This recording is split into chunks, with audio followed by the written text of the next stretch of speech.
Arielle, welcome back to my YouTube channel. I hope you guys are all doing well. As you can tell by the title, in today's video, we are going to be baking together in my tiny little Paris studio kitchen.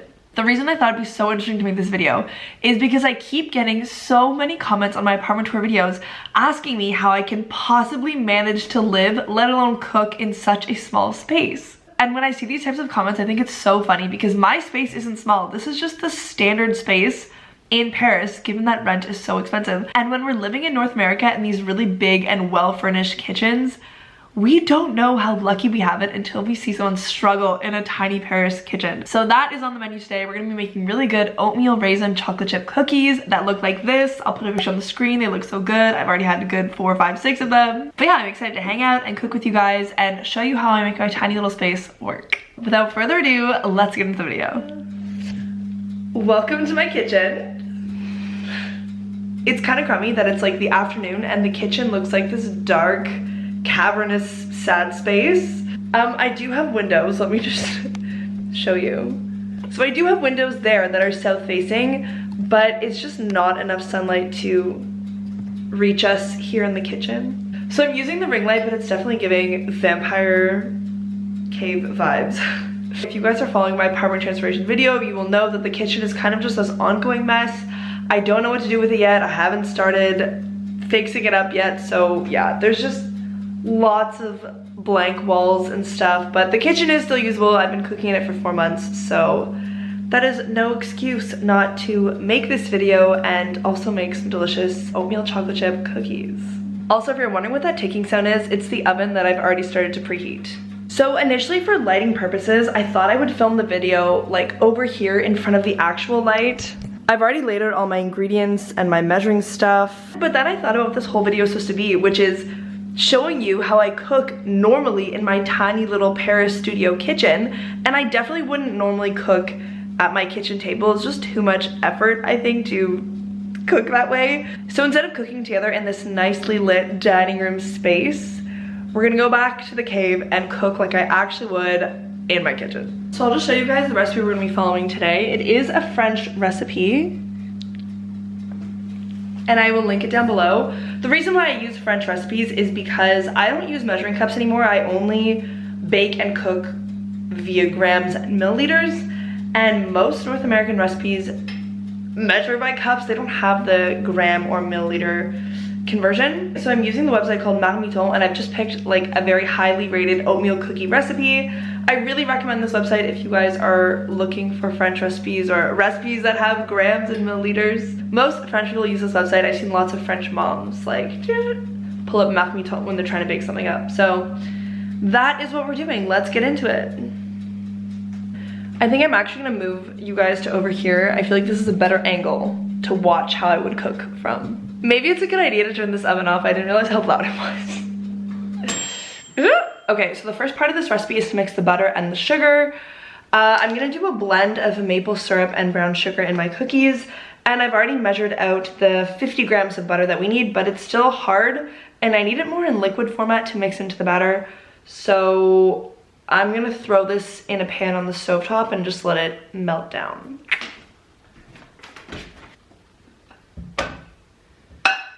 Okay, cool. While that is melting down, we're gonna measure out the syrup and the sugar that we need. This is the scale I use. It's kind of nice because it has a hook, so you can just like hook it on to something in your kitchen. And it also has the temperature and the time, which I thought was really cool to have. It's great to know that it's 18 degrees in my apartment and that winter is coming. But yeah, so this is the scale I'm gonna be using. Let me bring you closer. I'm so tall, unless I really shrink myself down, I can't be in the same frame as when I'm cooking. But yeah, this is the bowl we're using. I'll turn the scale on.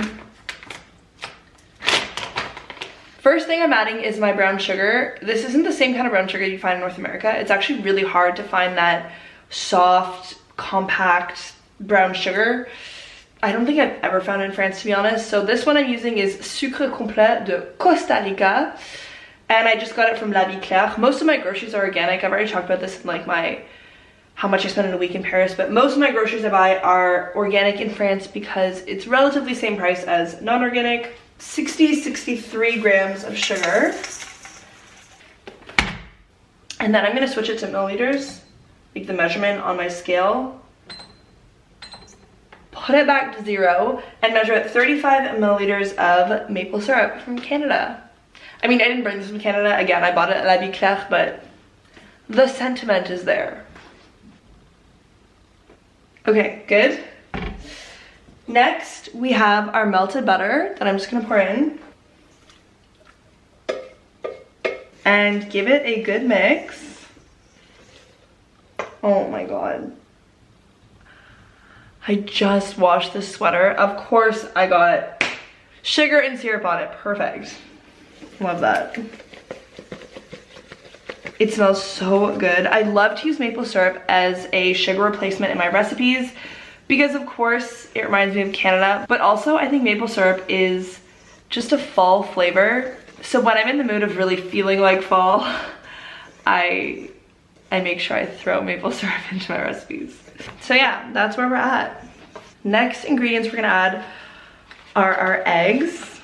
It's actually just 1 egg and 50 grams of flour. What's honestly so great I find about measuring your recipes out in grams is that you can normally just keep everything in one bowl and reset the scale every time you want to add a new ingredient. You don't have to dirty cups and spoons to get your ingredients in. So I'm just gonna put this bowl and the spoon back on the scale. I'll crack my egg in, reset the scale to 0, and then add my 50 grams of flour in. It's so nice to cook like this in a small kitchen because the dishes pile up so fast, and when the dishes pile up, you don't have anywhere to cook, and it just feels claustrophobic and dirty. So yeah, if you're moving to France, I highly recommend that you invest in a scale and start cooking this way. So we'll set it back to grams and back to 0. We're also gonna add in a pinch of salt and 175 grams of oatmeal. Sorry, I don't know why I call that oatmeal. These are oats. We're just adding in oats. I also have a couple of extra toppings that I wanna add. So of course, no oatmeal cookie is perfect without raisins. And I'm not even gonna measure them. I'm just gonna take maybe a handful and a half and throw them in. Maybe 2 handfuls, 2 handfuls. I also want to add a bit of cinnamon and some vanilla for those fall vibes. And as good as oatmeal raisin cookies are on their own, I have chopped up some chocolate to add into the mix. The cinnamon as well, we're not going to measure. We're just going to sprinkle it in until it looks right. I personally adore cinnamon, so the more the merrier in my opinion. And just a little dollop of vanilla. Oh my god, sorry, there's one more ingredient we forgot. The ingredient that I almost forgot is something interesting to talk about because it was such a culture shock for me when I first came to France. But in their recipes, they don't seem to use baking soda and baking powder. I can't even find it in the grocery store, to be honest. And so you're like, how do they make their cakes and their cookies and all that rise? And what they have instead is this thing called levure chimique. And it's like this white powder. It looks exactly like baking soda. I could not tell you for the life of me what levure chimique is exactly. But yeah, this recipe calls for half a pack of this tiny pack of 11 grams of levure chimique. So we're gonna add that in and then we'll mix everything together. It looks so good. Oh my god, I can't wait. I'm not gonna lie, I'm gonna go into my hands, which are clean, just to make sure everything is well mixed. Also, even if it's a really annoying sound, I do think we should probably preheat the oven. I'm gonna turn it on to 180.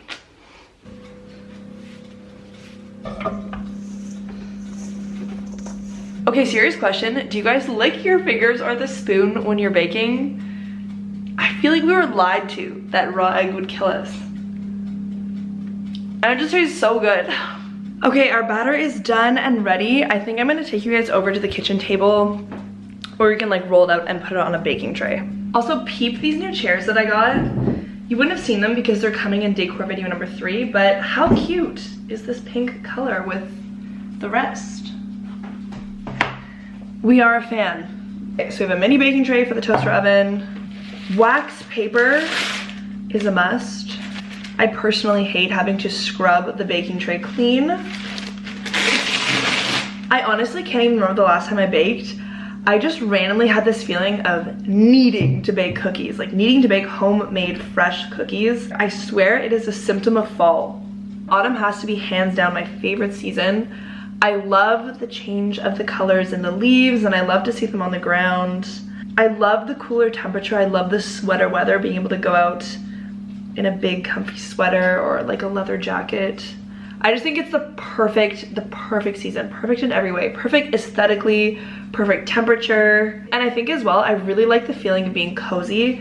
And I think the outfits, the warm foods, the hot drinks, the color palette, all of that, I think it just feels so cozy, so happy, so calm. It's nice to feel a cozy calmness after the summer, because normally the summers in Paris are so busy. Every night you're running around doing things with your friends because the sun sets so late, right? Like in Paris over the summer, the sun would set at like 10 p.m. So you're just constantly high energy, running everywhere. I feel like fall is a time to settle in, relax, be a bit more calm, get your life together. Because after fall, then you go into Christmas and winter, and that is also just like chaotic. One of my autumn dreams I have for my life in Paris is to go get a pumpkin spice latte and take a walk through the Père Lachaise cemetery. I feel like that's just such a good date idea. I tell that to people and they're like, what do you mean you want to walk through a cemetery on a date? I'm like, I don't know. I just think it's so peaceful and it's so interesting. The Père Lachaise cemetery in Paris is obviously a place of resting for lots of people, but the tombs that were created so long ago are really, really beautiful. The stone, the design, all of that, it's very artistic and it's very mysterious feeling. So I just feel like with the more calm, cool fall temperatures and colors, that a walk in the cemetery with a pumpkin spice latte is the thing to do this year. We're almost there. Another one of my favorite parts of fall is Thanksgiving, and we don't really celebrate that in France. Like, it's not a holiday the same way it is in Canada. Also, Canadian Thanksgiving happens in October. It's October 11th. It's not November like the Americans. This year I'm actually going to have a Thanksgiving and a housewarming party all combined into one, and I think it'll be really nice to share that part of my culture with my French friends. And also I think it'll be nice for me not to be alone on that day. I love celebrating Thanksgiving with my family, but obviously I can't do that from across an ocean. This is like not working for me. Nothing is sticking. It'll be really good to be with people that I really care about on that day, since I won't be with my family. What about you guys? What do you look forward to in the fall? Here's our first batch. I'm gonna throw them in the oven and I will come back in 11 minutes when they're cooked.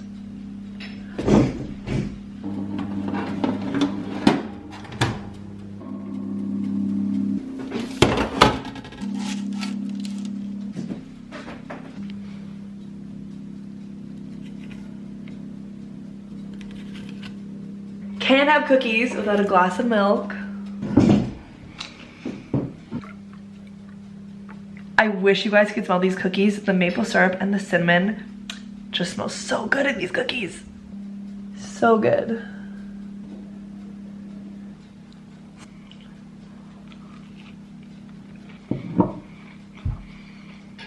Cookies are good, but cookies fresh out of the oven just hit different. My only regret is adding chocolate to all of the cookies. I feel like it just overpowers the taste of the cookie. So next time I'll make sure that half the batch is just oatmeal, raisin, cinnamon. I feel so many oats stuck in my teeth. Hopefully it doesn't look too gross. I love that we made these cookies together, but I have absolutely no self-control, so they're just sitting in front of me. The aroma is wafting in, and it's so hard not to just eat all of the cookies right now. That being said, they can't be that unhealthy for you, okay? There was like 60 grams of sugar in them, 50 grams of butter. It's not that much. I've seen pancakes that are worse. But yeah, that is it for today's video. I hope you guys enjoyed cooking with me in my little tiny Paris studio kitchen. Let me know how you guys are doing down below, and also if you have any recipes that you want to try together. Thank you guys so much for watching, and I will see you in my next video.